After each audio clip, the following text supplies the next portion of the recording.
Bonjour à tous et bienvenue dans votre journal de la mi-journée. Nous commençons avec un chiffre, 70 000, c'est en euros, la somme estimée nécessaire par la Fondation du patrimoine pour redonner un petit peu d'éclat au rempart de Mervan. Un balcon sur le lac, au pied du château des Lusignan, qui commence à montrer quelques signes de fatigue. Une mise en lumière de ce patrimoine est également prévue, d'où le lancement officiel hier d'une collecte de dons. Les explications avec Grégoire de Châtillon. La convention d'appel aux dons est signée sur les remparts. Et voilà. Face à ce panorama exceptionnel, Merci. Un appel aux particuliers, un appel aux entreprises, afin de restaurer les remparts de l'ancienne forteresse médiévale de Mervan. On peut constater un endroit qui n'a plus qu'un pilier de pierre bien posé, dite pierre de taille, qui résiste.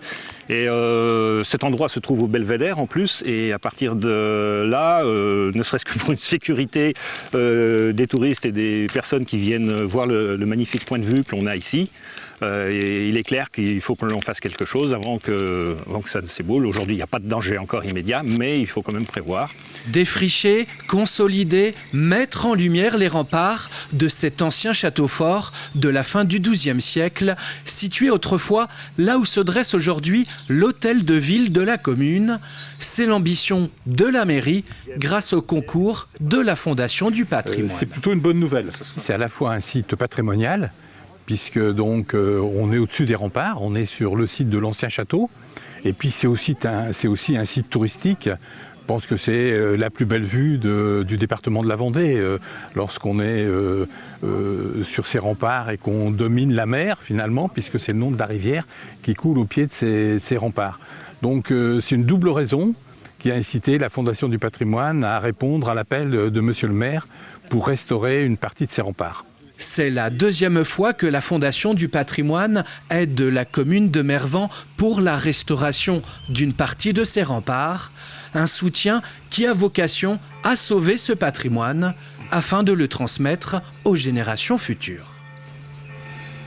Et la nouvelle tranche de travaux, 12 ans après la première, devrait commencer au printemps 2023.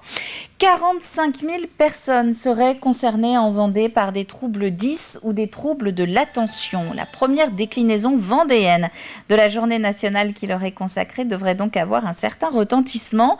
Une initiative de la jeune association AP10 85, association qui regroupe donc des personnes dont beaucoup de parents qui sont concernés par ces troubles 10 ou TDAH, comme on dit. Le rendez-vous, c'est samedi, le 8 octobre, à La Roche-sur-Yon, au sein de l'école des Établières. Tout le monde peut venir à partir du moment où on s'intéresse, où on se pose des questions sur les troubles 10, où on suspecte un trouble 10, parce qu'on va parler des démarches de diagnostic justement, ou si notre enfant est 10 et qu'on a besoin aussi de venir rencontrer les membres de l'association, parce que beaucoup de membres de l'association seront présents. Donc c'est aussi l'occasion de venir échanger avec d'autres parents sur le forum ou avant ou après la conférence, on sera là. Toutes les structures qui travaillent de près ou de loin dans l'enfance et l'accompagnement des enfants, et qui vont être en questionnement par rapport au 10 et au TDAH, il faut venir. La période de rentrée est propice en général au grand tri pour faire un petit peu de place dans les placards. Eh bien, la tendance est la même chez les artistes. Un vide atelier était organisé ce week-end au Luc-sur-Boulogne. Le principe est simple, casser les prix des œuvres déjà réalisées pour pouvoir continuer à travailler peintures et sculptures. Un événement qui a pâti du mauvais temps pour sa première édition, mais ce qui n'a pas empêché la bonne humeur d'être, elle, au rendez-vous. Alix Solanos. La pluie n'aura pas eu raison des sourires et de la bonne humeur des artistes présents. L'ambiance est plutôt sympathique, le temps est mauvais, mais c'est pas grave.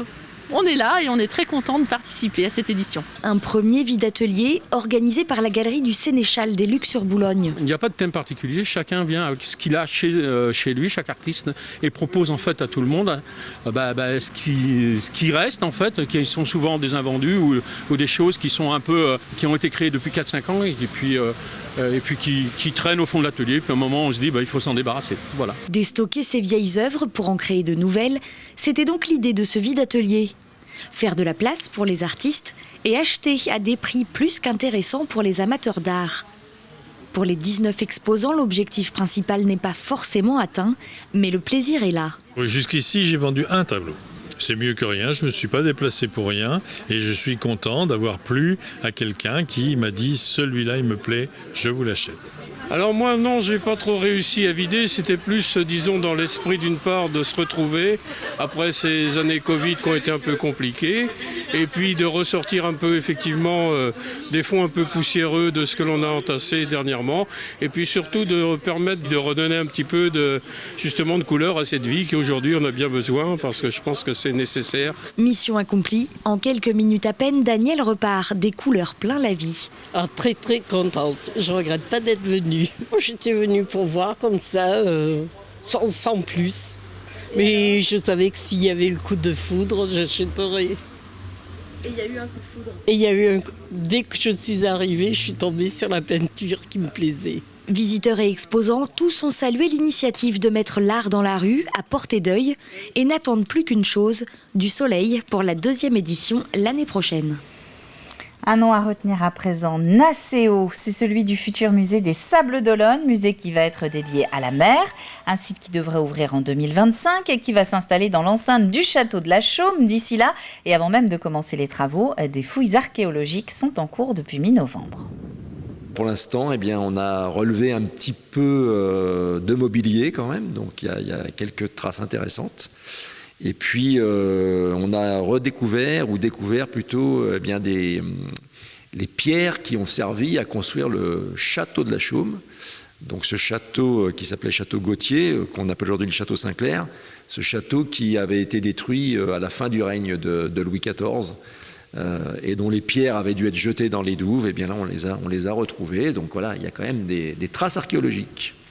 Et ces fouilles qui ont commencé mi-septembre ne devraient pas retarder l'ouverture car il n'y a pas eu pour le moment de découverte majeure. Un mot de tennis avant de terminer, c'est ce soir, pas avant 18h30, que Richard Gasquet et Gilles Simon doivent faire leur premier pas sur les cours de l'Open de Vendée. Gilles Simon qui devrait d'ailleurs officialiser son retrait du circuit professionnel à la fin du mois. Quant à Gasquet, il est toujours dans le top 100 et il compte aller le plus loin possible dans le tournoi vendéen.